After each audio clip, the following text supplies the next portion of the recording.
Who gets to dream in society? Growing up impoverished and black in the South, your life is political. I grew up in Florida.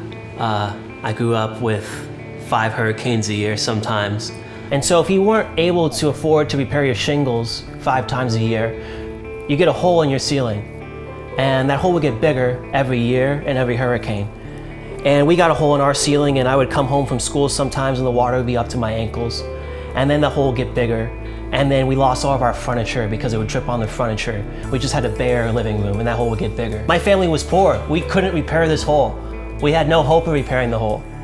The American financial system is rocked to its foundation. The economic crash happened in 2009. And so where I was from was just emptied out. People could no longer afford to live there. People were given mortgages they couldn't afford. And so there were just fields and fields of empty houses that no one lived in. Because some billionaire somewhere made a bet. I realized that I was living in the wildest dreams of a billionaire.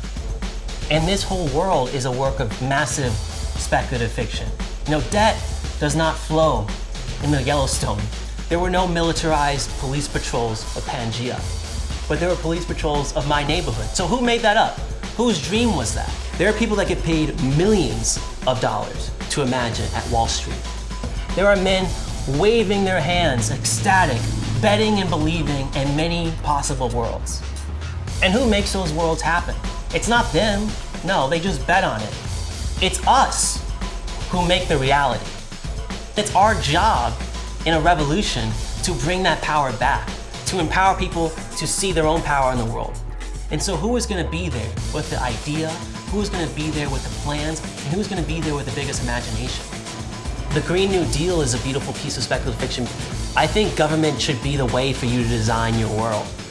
What if instead of consultants and corporations designing your community, you designed it? Go to your politician and demand the world that you want. And if they do not deliver, then you replace that politician.